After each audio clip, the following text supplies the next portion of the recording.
cristianos valientes alcemos nuestro canto con viva emoción. Hilando Fino TV.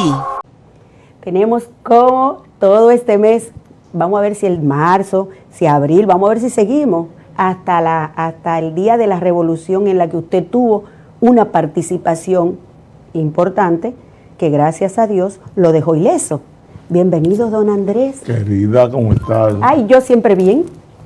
Para mí un placer verte así como estás con esa chacabana. Ay, ya usted quiere una. Para allá voy yo. Claro que sí. Vayan allá donde Adis, que ella se la hace hasta para los niños, para esos bautizos. Para allá vamos. Ay, mi madre, con ese corbatín así. Sí, vamos a tener que mandar a la gente para allá. Como usted quiera. Así. Don Andrés Fortunato, con quien vamos a estar hablando de cosas que sucedieron en 1844 en febrero, porque este es el mes de la patria, marzo sigue siendo el mes de la patria y abril también. Es más, la patria es todo el año. La patria es todo el año. Lo dejamos con los hermanos Santana, que entraron a ser parte de la Trinitaria y que trajeron la idea de esa revolución que fue lo que inicia gestándose poco a poco en la Trinitaria y que posteriormente se vuelve un trabucazo el 27 de febrero. Correcto. La participación de los hermanos Santana, Pedro y Ramón Santana, que eran mellizos. Ah, no sabía. Sí, uno era militar y atero y el otro era negociante, le gustaba el negocio. Su padre había sido del ejército español que luchó contra el reducto de los militares que combatieron en Haití, fueron vencidos en el proceso de la lucha por independencia. Aquí estaba el general Ferrán, que fue derrocado en la batalla de Palo Hincado y que inclusive se cuenta que después que el general Ferrán se dio un tiro al perder la batalla. Ah, él se suicidó. Se suicidó. Entonces fue el padre de Pedro Santana quien le cortó la cabeza y lo trajeron aquí hasta la Puerta de la Misericordia, esa cabeza cortada. Pero qué barbarie. Así es la vida, así es la guerra. Y entonces eso ocurrió, se cuenta. A esos hermanos lo consiguió Juan Pablo Duarte en una visita que hizo al este, lo constató y ellos se comprometieron. O sea, que esos eran de los que todavía queda residuo en Higüey. Es de ese sector del este. Son esos Santana. Santana, claro. Tú sabes que ellos estaban ubicados en el Ceibo, habían nacido en Hincha, desde la frontera, pero se ubicaron allí, porque ya esa es otra historia. Sí, pero esa historia la vamos a tener que dejar para otro capítulo. Sí. En el de hoy vamos a seguir desarrollando qué pasó en aquella época, un día como hoy. Es interesante, mira, en estos tiempos, tú sabes que la Trinitaria fue fundada el 16 de julio del año de 1838, cuando Juan Pablo Duarte tenía 25 años.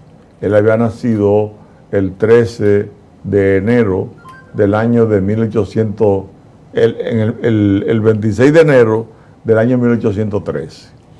La importante de la Trinitaria para llegar a estos días de la independencia es qué hubiesen hecho los trinitarios si hubiesen formado un partido hoy. Ay, esa está muy buena. Sí, porque la historia hay que recordarla, pero hay que articularla a una realidad de la coyuntura que se está viviendo para ver si sirve de modelo o no. ¿Qué hizo Duarte cuando funda la Trinitaria?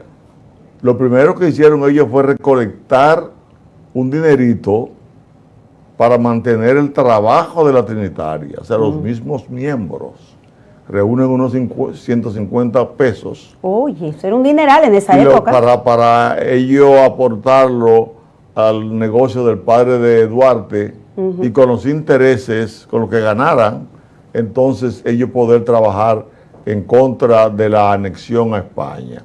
Era una manera de ganar algún recurso porque todo cuesta dinero. Pues ellos hoy hubieran formado un partido político y ese partido político lo iban a mantener los miembros del partido. No iba a tener el partido que recibir dinero del narcotráfico, ni recibir dinero de la corrupción, sino ellos hubiesen hecho lo posible por capitalizar su partido para concientizar a la militancia y que la militancia supiera qué hacer cuando fuera al poder, cuando el pueblo lo eligiera y ellos se juramentaran. O sea que la Junta tampoco tenía que darle nada a esos partidos. A esos partidos no. Hablando de la Trinitaria y su modelo de comportamiento político, en el día de hoy sería así. ¿Por qué razón? Porque es que los partidos políticos son los que están, por ley, destinados a ocupar las posiciones de Estado. Van a llegar. Y no pueden llegar comprometidos con nadie, sino con el pueblo que lo eligió. No pueden llegar comprometidos con nadie que no sea la Constitución de la República y las leyes. Los trinitarios se comprometieron con darle al país una nacionalidad, con sacar del país a los haitianos. Ellos no se podían comprometer con sectores que estaban ubicados al lado de los haitianos, que hubieran recibido mucho dinero. Un de orden, profesor. ¿Oyeron, señores del gobierno? ¿Escucharon a los que apoyan a los empresarios, mas no así a la ciudadanía? ¿Están ustedes obrando como debe ser o estamos errados en la práctica política en la República Dominicana al día de hoy? Continuemos, señor. Sí, Marisa, así como tú hablas, los empresarios forman parte de esa masa del pueblo que deben participar en los partidos, pero no con privilegios.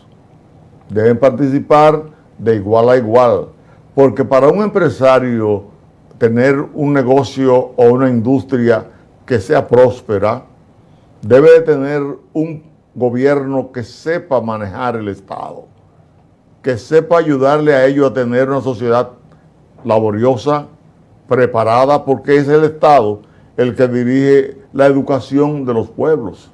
Entonces, mientras mejor está preparado el pueblo, la mano de obra que le va a servir al empresario de sus diferentes empresas va a ser mejor en la medida que el Estado atienda a la educación como debe atenderse, no como se da en la República Dominicana, que estamos entre los últimos lugares de la educación en el mundo. Entonces, en las evaluaciones de PISA nosotros quedamos detrás del último.